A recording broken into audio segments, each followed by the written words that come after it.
વડોદરા શહેરમાં ward number 1ના Nizampura વિસ્તારમાં સંતોષનગર પાસેથી પસાર થતી ભૂખી ઘાસમાં 70 ફૂટ લાંબી દિવાલ ધરાશાયી થઈ ગઈ હતી। વડોદરા શહેરમાં વોર્ડ નંબર 1ના નિઝામપુરા વિસ્તારમાં સંતોષનગર પાસેથી પસાર થતી ભૂખી ઘાસમાં 70 ફૂટ લાંબી દિવાલ ધરાશાયી થઈ ગઈ હતી।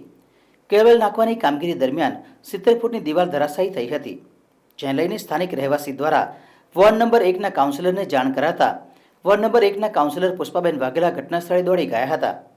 અહીં દિવાલ ધરાશાયી થઈ હતી તેને લઈને આક્ષેપ કરવામાં આવ્યા હતા। કેબલની નબળી કામગીરી દરમિયાન ઘટના સર્જાઈ હતી। આ વિષયને લઈને વોર્ડ નંબર 1ના કાઉન્સિલર પુષ્પાબેન વાઘેલાએ મીડિયા સમક્ષ માહિતી આપી હતી। પાછળના સોસાયટીમાં રહું છું, ધોવાની એક્ઝેક્ટ અમે પાછળ જ મકાન છે અમારા। આ તંત્ર ખાસ ધોવા જેવું છે કે તંત્રએ ક્યારેય ધ્યાન રાખવું નથી કે આ ભૂખી ઘાસ આવું નવો વારે ઘડીએ ધોવા પડતા હોય છે, જે અમને ખૂબ નુકસાન કરતા હોય છે। તંત્રને પુષ્પાબેન સિવાય કોઈ જ આ બાજુ આ ધ્યાન દોરવા આવતું નથી આ રોડ પર, એટલે ખાસ તંત્રને અમે એવી અપીલ કરીએ છીએ અમારા વતી સંતોષનગરના રહીશો, પાર્શ્વનાથના રહીશો, બેંક ઓફ ઇન્ડિયાના, કે જે આ તંત્ર પાછળ ખાસ ધ્યાન રાખે કે આવું અમને હેરાન બહુ થઈએ છે, જે એનાથી અમને થોડો છુટકારો મળે એવું ખાસ તંત્રએ ધ્યાન રાખવા જેવું છે। સવારમાં 6 વાગ્યાની આસપાસ વરસાદ પડ્યા પછી 15 મીટર લંબાઈમાં 5 મીટરની જે સેફ્ટી વોલ હતી, ભૂખી ઘાસ ઉપર સ્લેબ ભર્યો છે અને જમીનની વચ્ચેની જે સેફ્ટી વોલ હતી આખી ધરાશાયી થઈ ગઈ।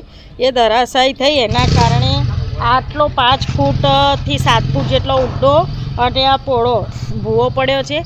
આ ભૂવોની જાણ કરી અહીંયા સ્થાનિક મહેશભાઈ પટેલે, એટલે તુરંત અમે સ્થળ પર આવ્યા છે। ગંભીરતા જોતા અધિકારીને જાણ કરતાં ઉત્તર ઝોનના કાઈ અને એમનો આખો સ્ટાફ આવ્યા છે।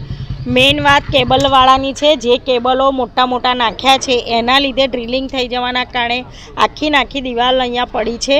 પાણી અને ડ્રિલિંગ આ બંનેના કારણે આખી જમીન પોચી થઈ ગઈ અને આ પડી છે।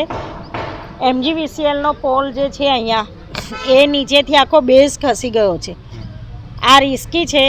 MGVCLવાળા લાઇટો બંધ કરે કે આ પોલ ખસેડશે તો તૈયારીમાં કોર્પોરેશનના અધિકારીઓ અને એમના કામ કરવાવાળા સ્ટાફ અહીંયા હાજર છે, પણ જ્યાં સુધી GEBનું સંકલન નહીં થાય ત્યાં સુધી આ કામગીરી પૂર્ણ થાય તેમ નથી। અને કામગીરી પણ આટલી લાંબી દિવાલ ચણવાની છે, ખૂબ મોટા પ્રમાણમાં નુકસાન છે। કુદરતનો આભાર માનીએ છીએ કે વરસાદ થંભી ગયો, કદાચ વરસાદ વધારે પડ્યો હોત